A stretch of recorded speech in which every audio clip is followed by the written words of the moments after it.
السلام علیکم۔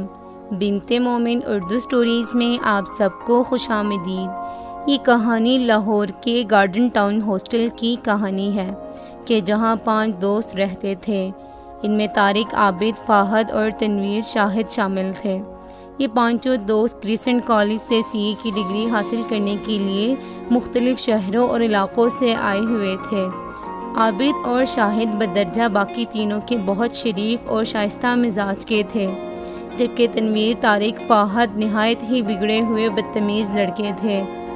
Garden town کی ایسی کوئی لڑکی نہ تھی جو ان کی نظروں کا شکار نہ بنی ہو۔ نہایت ہی ڈھرکی اور شریر قسم کے انسان تھے۔ یہ تینوں شیطان کے پسندیدہ لوگوں میں سے شامل تھے۔ غریب والدین نے بہت محنت سے اپنی جمع پونجی لگا کر انہیں لاہور جیسے مہنگے شہر میں پڑھانے کے لیے بھیجا، ساتھ ہی ساتھ ان کے ہاسٹل میں رہنے کا انتظام بھی کیا۔ لیکن ان 5 کو بھلا کس چیز کی پرواہ، ہر وقت اپنی موج مستی اور الٹے سیدھے کاموں میں پڑے رہتے تھے۔ جیسے ہی رات ہوتی ان کے کمروں سے ناچ گانوں کی آوازیں آتی۔ اس کے علاوہ رات 12 بجے کے بعد 5 کے 5 کمرے کے کونوں میں گھس کر اپنی گرل فرینڈز کے ساتھ لگے رہتے تھے۔ SMS اور ٹائپنگ میں تو اتنی مہارت حاصل کر لی تھی کہ بغیر دیکھے پورا کا پورا میسج لکھ ڈالتے۔ دنیا سے بالکل بے خبر تھے۔ عابد اور شاہد کی تو پھر بھی ایک گرل فرینڈ تھی اور وہ دونوں ان کے لیے سیریس تھے، لیکن تنویر، فہد اور طارق نہ جانے کس بلا کا نام تھے۔ لڑکیوں کو دیکھتے ہی ان کی رال ٹپکنے لگتی تھی۔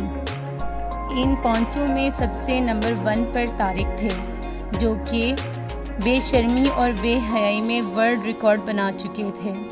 اس کے سامنے سے اگر کوئی لڑکی گزرتی، اول تو اپنے گنہگار نظروں سے لڑکی کو گلی کے موڑ تک خیر آباد کہتے اور پھر اگلے ہی روز اس لڑکی کا بائیو ڈاٹا اس کے فون شریف میں موجود ہوتا۔ تنویر اور فہد کی تو تقریباً 20-25 سے اوپر گرل فرینڈ تھی، لیکن طارق نے اپنی اس مختصر سی زندگی میں 550 لڑکیوں کو فیس بک، انسٹا، ٹویٹر غرض ہر جگہ فرینڈ ریکویسٹ بھیجی، جس میں سے تقریباً صرف 50 اس کا شکار بنی۔ عابد اور شاہد اس کی اس حرکت سے بہت تنگ تھے اور وہ اسے بہت سمجھاتے تھے۔ وہ دونوں طارق سے بہت تنگ آ چکے تھے، لیکن طارق نہ جانے کن ہواؤں میں تھا۔ تنویر کی تو CA کے 3 سال میں ہی نکاح ہو گیا تھا۔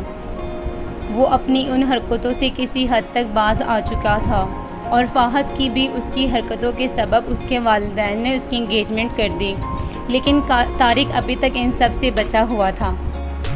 طارق بظاہر مناسب قد و قامت اور شکل و صورت کا تھا۔ اپنی CA کی کلاس میں اسے ایک لڑکی پسند آئی جو اس کی کلاس فیلو تھی۔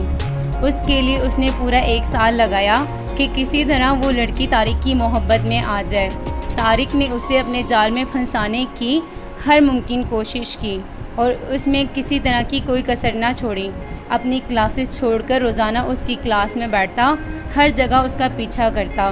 1-2 دفعہ تو وہ اریبہ سے کافی پٹ بھی چکا تھا، لیکن اس کی آنکھوں میں شرم کہاں، اپنی فطرت سے مجبور تھا۔ شروع میں تو طارق اریبہ کے ساتھ سیریس تھا۔ جیسے ہی اریبہ اس کی جھوٹی محبت کا شکار بنی تو 1-2 ہفتوں کے بعد ہی اس کا ذہن دوسری لڑکیوں کی طرف پھر گیا۔ اب اسے اپنے ہاسٹل کی گلی میں نادیہ نام کی ایک اور لڑکی پسند آئی۔ جب اس کے دوسرے دوستوں کو اس کی خبر ہوئی تو انہوں نے طارق کو بہت ڈانٹا، سمجھایا بھی کہ تم اب یہ سب بند کر دو، ہمارا 3 سال ختم ہونے والا ہے اور ابھی تک تم نے CA کے صرف 6 پیپرز ہی کلیئر کیے ہیں، اب تم اپنی پڑھائی پر توجہ دو۔ لیکن طارق کسی کی نہیں سنتا تھا، وہ صرف اپنی مرضی کا مالک تھا۔ ایک روز طارق کے والدین نے طارق کو کال کی کہ بیٹا، ہم نے تمہارے لیے لڑکی پسند کی ہے اور وہ لڑکی گورنمنٹ ٹیچر ہے، اگر تم راضی ہو تو ہمیں بتاؤ۔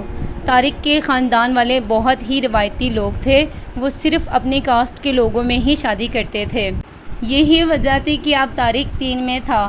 ایک طرف اریبہ تھی جو اب پوری طرح طارق کے عشق میں دیوانی ہو چکی تھی، دوسری طرف نادیہ جو کہ طارق کے دل میں تھی، تیسری طرف روایات کو دیکھتے ہوئے وہ گورنمنٹ ٹیچر۔ طارق نے اپنے دوستوں کے ساتھ مشورہ کیا۔ عابد اور فہد نے طارق کو سمجھایا کہ دیکھو بھائی، اگر تم ہمارے مشورے پر عمل کرنا چاہتے ہو تو تم اسی لڑکی سے شادی کرو جس سے تم پہلے محبت کے دعوے کیا کرتے تھے اور اب اسے بیچ راستے میں ہی چھوڑ گئے ہو۔ طارق نے اپنے چاروں دوستوں سے الگ الگ مشورہ کیا۔ تنویر اور شاہد نے انہیں کہا کہ اپنے والدین کی پسند کو دیکھو، کیونکہ والدین اولاد کے لیے بہتر فیصلہ کرتے ہیں، لیکن طارق تو اپنی جوانی کی شوخیوں میں تھا۔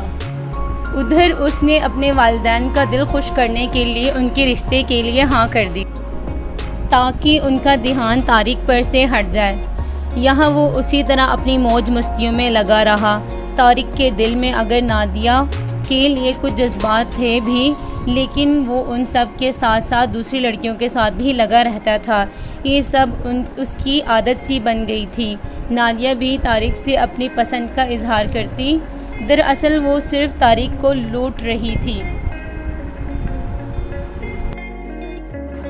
طارق کے والدین جب طارق کی اسٹڈیز کے لیے یا ہاسٹل کے خرچوں کے لیے پیسے بھیجتے تو وہ سارے لڑکیوں پر اڑاتا۔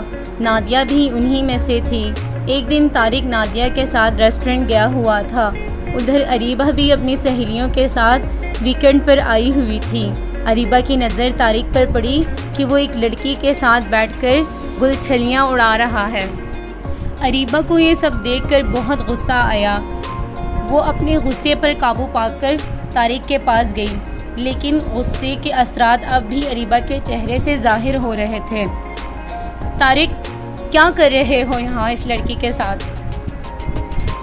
طارق اریبہ کو وہاں دیکھ کر بوکھلا گیا۔ اس کی زبان ہکلانے لگ گئی۔ اپنی ہکلاتی ہوئی زبان سے کہنے لگا، تم اریبہ؟ طارق، میری بات سنو، تم نے میرے ساتھ جو سب کچھ کیا، میں اس سب کے لیے تمہیں کبھی معاف نہیں کروں گی۔ میں تم سے سچی محبت کرتی تھی، لیکن تم محبت کے لائق ہی نہیں ہو۔ تم یہی سب ڈیزرو کرتے ہو۔ تمہیں کبھی بھی سچا پیار نصیب نہیں ہوگا۔ تم ہمیشہ بے مراد رہو گے۔ اینڈ تھینکس طارق، میری آنکھیں کھولنے کے لیے۔ طارق کو اپنی کسی بھی حرکت پر کوئی ندامت نہیں ہوئی۔ وہ وہیں پر ساکن کھڑا اریبہ کو ریسٹورنٹ سے باہر جاتے دیکھ رہا تھا۔ ادھر نادیہ کہتی ہے، بیٹھ جاؤ طارق، جانے دو، جانے والوں کو کون روک سکتا ہے۔ نادیہ بھی طارق کی ہی پیروکار تھی۔ اسے طارق سے کوئی غرض نہیں ہوتا، اسے صرف طارق کے پیسوں سے ہوتا ہے جو طارق اس پر خرچ کرتا ہے۔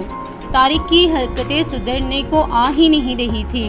روزانہ لیٹ نائٹ ہاسٹل آنا، پھر ساری رات لڑکیوں سے باتیں کرنا، صبح لیٹ اٹھنا، اپنی کلاسز بنک کرنا اس کا روز کا کام بن چکا تھا۔ سوسائٹی والوں نے ہاسٹل کے مالک کو طارق کے حوالے سے بہت ساری شکایات کی۔ وہ طارق کو بار بار اس حرکتوں کے باعث وارن کرتے۔ ایک ہفتے تک تو طارق ٹھیک رہتا، پھر دوبارہ وہ اپنی حرکتوں پر اتر آتا۔ ایک وقت ایسا آیا کہ نادیہ بھی طارق کو چھوڑ کر چلی گئی۔ اسے اب کوئی اور بلی کا بکرا مل چکا تھا۔ طارق کو ہاسٹل والوں نے آخر کار نکال ہی دیا۔ تنویر، شاہد، عابد اور فہد اسے بہت سمجھاتے، لیکن وہ باز نہ آیا، اور اب اس کا یہ نتیجہ نکلا۔ اب اس کا CA کی پڑھائی سے بھی دل بھر چکا تھا۔ بہت مشکلوں سے اس نے 4-5 سال لگا کر صرف 8 پیپرز ہی کلیئر کیے تھے۔ اس بار جب طارق اپنے شہر گیا تو اس نے واپس نہ آنے کی ضد کی اور CA کی پڑھائی چھوڑ دی۔ ادھر فاطمہ، جو ایک گورنمنٹ ٹیچر تھی اور طارق کی منگیتر بھی تھی، اس کے گھر والوں کو طارق کے CA کے متعلق پتہ چلا کہ اس نے پڑھائی بھی چھوڑ دی ہے، تو انہوں نے طارق سے رشتہ ہی ختم کر دیا۔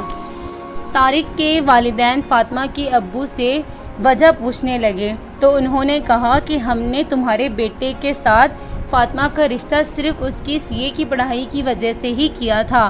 آپ کے بیٹے کی جو حرکتیں ہیں لاہور میں، شاید آپ کو ان سب کا پتہ نہ ہو، لیکن ہمیں بہت اچھے سے خبر ہے۔ میں ایسے نکمے کو اپنی بیٹی نہیں دے سکتا۔ آپ کے بیٹے کے پاس لڑکیوں کے ساتھ فلرٹ کرنے کے علاوہ ہے ہی کیا؟ اس طرح طارق کے گناہوں کے سبب اس کا یہ رشتہ بھی ختم ہو جاتا ہے۔ بوڑھا باپ طارق سے بہت ہی زیادہ خفا تھا۔ انہوں نے طارق کو سدھارنے کے لیے باہر ملک بھیج دیا۔ طارق کو اب احساس ہوا کہ اس نے اپنی زندگی کا سب سے قیمتی سرمایہ خود اپنے ہاتھوں سے کھو دیا۔ وہ سرمایہ اس کی وہ جوانی تھی جو وہ بہت سے کاموں میں استعمال کر سکتا تھا، لیکن اس نے اپنا وہ قیمتی وقت صرف فضول کے کاموں میں لگایا۔ اب اسے اریبہ کی بہت یاد آتی تھی۔ باہر وہ اپنی تنہائی میں اکثر اریبہ کو یاد کرتا کہ میں نے اس کے ساتھ کس قدر زیادتی کی تھی۔ وہ ہر روز پانچوں نمازوں میں اللہ تعالیٰ سے اپنے گناہوں کی معافی مانگتا، اپنی ندامت سے بھری آنکھیں اور آنسوؤں سے بھیگا چہرہ آسمان کی طرف اٹھا کر پچھلے 10 سال میں کیے گئے اپنی الٹی سیدھی حرکتوں پر بہت ہی زیادہ روتا۔ طارق آج بھی اپنی ندامت کے احساس میں بیٹھا اپنی زندگی میں کسی اریبہ کا انتظار کر رہا تھا جو کہ اب اسے دوبارہ نہیں ملنے والی۔ اریبہ کی بد دعا اس کی زندگی پر اب ایک گرہن بن چکا تھا۔